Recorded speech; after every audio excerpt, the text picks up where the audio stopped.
పెళ్ళైనా పండగైనా వేడుక ఏదైనా పట్టుచీరల ప్రత్యేక వేదిక వారాహి సిల్క్స్. ఆస్ట్రేలియా మాజీ క్రికెటర్ డేవిడ్ వార్నర్ అరెస్ట్. ఈ వార్త నిన్నటి నుంచి సోషల్ మీడియాలో చక్కర్లు కొడుతుంది. అసలు డేవిడ్ వార్నర్ ఎందుకు అరెస్ట్ అయ్యాడు? అరెస్ట్ అయితే క్షణాల్లోనే బెయిల్ ఎందుకు వచ్చింది? అక్కడ జరిగినటువంటి విషయం ఏంటి? బయటకు వచ్చినటువంటి సమాచారం ఏంటి? అసలు ఏం జరిగింది? ఎందుకు పోలీసులు డేవిడ్ వార్నర్ని అదుపులోకి తీసుకున్నారు? దాని వెనుక ఏం జరిగింది అన్నటువంటి పూర్తి వివరాలు ఒకసారి మనం చూద్దాం. అదే ప్రస్తుతానికి పాకిస్తాన్లో సూపర్ లీగ్ ఆడుతున్నటువంటి డేవిడ్ వార్నర్ అసలు ఆస్ట్రేలియాకి ఎందుకు వెళ్ళాడు? ఆస్ట్రేలియాలో అరెస్ట్ అవ్వడం ఏంటి? రకరకాలుగా సందేహాలు వ్యక్తమయ్యాయి క్రికెట్ని ఫాలో అయ్యేటువంటి వారందరికీ కూడా. ఎందుకంటే పాకిస్తాన్లో కూడా సూపర్ లీగ్ జరుగుతుంది అక్కడ పిఎస్ఎల్లో. దాంట్లో కరాచీ కింగ్స్ తరపున ఆడుతున్నాడు డేవిడ్ వార్నర్, అక్కడ కెప్టెన్గా ఉన్నాడు. కొద్ది రోజుల క్రితం అక్కడ కెప్టెన్సీ మీట్లో కూడా వివాదాస్పదమైనటువంటి ఒక కాంట్రవర్సీ మాటలు కూడా అక్కడ చూసాం మనం. మిగతా కెప్టెన్లతోటి ఇబ్బంది పడ్డటువంటి వార్నర్ మాట్లాడినటువంటి తీరు. అయితే ఆ తర్వాత మొన్న 4-5 రోజుల క్రితము ఆస్ట్రేలియాకు వెళ్ళడం జరిగింది వార్నర్. అక్కడ వ్యక్తిగత కారణాల చేత మరలి వస్తాడంటూ కూడా పిఎస్ఎల్ ప్రకటించింది. అయితే ఆస్ట్రేలియాకు వెళ్ళిన తర్వాత డేవిడ్ వార్నర్ అక్కడ మద్యం తాగి వాహనం నడిపినట్టుగా తెలుస్తుంది. దీంతో మంగళవారం రోజు సిడ్నీలో డేవిడ్ వార్నర్ని పోలీసులు అదుపులోకి తీసుకున్నారు. 39 ఏళ్ల ఈ విధ్వంసకర ఓపెనర్ను మారుబ్రాలో యాదృచ్ఛికంగా బ్రీత్ టెస్ట్ సందర్భంగా పోలీసులు అక్కడ ఆపారు. అయితే అక్కడ ఉన్నటువంటి లోకల్ మీడియా కథనాల ప్రకారం అసలు విషయం చూస్తే వార్నర్ అక్కడ బ్రీత్ అనలైజర్ తోటి పోలీసులు చేస్తున్నటువంటి చెకప్ని గుర్తుపట్టి ఆ పరీక్షా కేంద్రాన్ని గుర్తుపట్టి అక్కడికి చేరుకోకముందే తన ముందుగానే కారు చక్కగా పక్కకు పార్క్ చేసి అక్కడి నుంచి వెళ్ళడానికి ప్రయత్నం చేసినట్టుగా కనపడింది.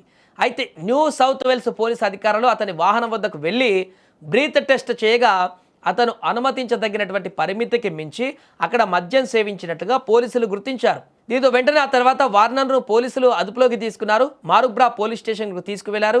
అతడు అక్కడ రక్తంలో కూడా ఆల్కహాల్ స్థాయి 0.104గా తేలింది. అతను వచ్చే నెలలో ఇప్పుడు కోర్టు కూడా విచారణకు హాజరు కావాల్సినటువంటి పరిస్థితి. అయితే ఇక్కడ అరెస్ట్ అనేటువంటి వర్డ్ను ఎందుకు ఎక్కువ వాడలేకపోతున్నామంటే అతను డ్రంక్ అండ్ డ్రైవ్ చేశాడు కాబట్టి పోలీసులు వాళ్ళ రూల్స్ ప్రకారం అతన్ని అదుపులోకి తీసుకున్నారు. ఆ కార్ని డ్రైవ్ చేయకుండా కార్ని అక్కడ పక్కకు పెట్టడం జరిగింది. ఆ తర్వాత తనని పోలీస్ స్టేషన్కి తీసుకువెళ్ళి డీటెయిల్స్ అన్నీ క్లియర్గా చేసుకున్న తర్వాత అక్కడి నుంచి మళ్ళీ ఇంటికి పంపించేశారు. అక్కడ ఉన్నటువంటి చట్టం ప్రకారం ఇంటికి పంపించేసి ప్రొసీజర్స్ జరగబోతున్నాయి. వచ్చే నెలలో లేకుంటే ఈ నెల ఎండింగ్లోనో కోర్టులో ప్రొసీడింగ్స్ వెళ్తాయి. అక్కడికి వెళ్ళి ఫైన్ కట్టడమో లేకుంటే కోర్టు దగ్గరికి వెళ్ళి ఇట్లా డ్రంక్ అండ్ డ్రైవ్కి సంబంధించి విచారణ జరిగిన తర్వాత కంప్లీట్ అయిపోతుంది. ఈ సందర్భంలోనే అరెస్ట్ అనేటువంటి వార్తలు బయటికి రావడం చేత చాలా వరకు కూడా క్రికెట్ అభిమానులు ఒక ఆందోళన మొదలైంది. డేవిడ్ వార్నర్ అరెస్ట్ ఏంటి, ఏం జరిగింది అనేటువంటి విషయం. అక్కడ అరెస్ట్ కాదు, పోలీసులు అదుపులోకి తీసుకున్నారు. వెంటనే బ్రీత్ అనలైజర్ చెకింగ్ చేసిన తర్వాత వారి రూల్స్ ప్రకారము ఆ ఛార్జ్ షీటో లేకుంటే దానికి సంబంధించిన డీటెయిల్స్ అన్ని కూడా నమోదు చేసుకున్న తర్వాత కేసు ఫైల్ చేసిన తర్వాత తనని ఇంటికి పంపించడం జరిగింది. ఆ తర్వాత యాస్టేజ్గా వారి కార్యక్రమాలకు వెళ్ళిపోయారు. సో ఈ లోపలలోనే ఈ వార్త అంతా కూడా దాహలంగా పెరిగి అరెస్ట్ అనేటువంటి విషయం విపరీతంగా సోషల్ మీడియాలో ట్రెండింగ్లోకి వచ్చేసింది. సో ప్రస్తుతం పాకిస్తాన్లో కరాచీ కింగ్స్ కెప్టెన్గా ఉన్నాడు డేవిడ్ వార్నర్. పిఎస్ఎల్ మ్యాచ్ల మధ్య చిన్న విరామాన్ని తీసుకొని ఆస్ట్రేలియాకు వెళ్ళాడు వార్నర్. ఆ జట్టు ప్రస్తుతము వరుసగా 3 విజయాలతో పాయింట్ల పట్టికలో 2వ స్థానంలో ఉంది. పాకిస్తాన్లో జరుగుతున్నటువంటి పిఎస్ఎల్లో ఏప్రిల్ 9న కరాచీలోని నేషనల్ స్టేడియం పెషావర్ జల్మీతో జరిగేటువంటి తదుపరి మ్యాచ్లో ముందు వార్నర్ జట్టుకు తిరిగి చేరుతాడంటూ కూడా భావిస్తున్నారు. అంటే ఇప్పుడు 9వ తారీఖులోపు మళ్ళీ పాకిస్తాన్కి వెళ్ళి అక్కడ మ్యాచ్లోకి కంటిన్యూ అయ్యేటువంటి అవకాశం ఉంది. వార్నర్ 2024లో అంతర్జాతీయ క్రికెట్కి రిటైర్మెంట్ అయ్యాడు. కానీ ప్రముఖ బిగ్ బాస్ లీగ్తో సహా ఫ్రాంచైజీ లీగ్స్ అన్ని కూడా ఆడుతున్నాడు. మొన్నటి 2 సంవత్సరాల క్రితం వరకు కూడా ఐపీఎల్లో కూడా ఆడాడు.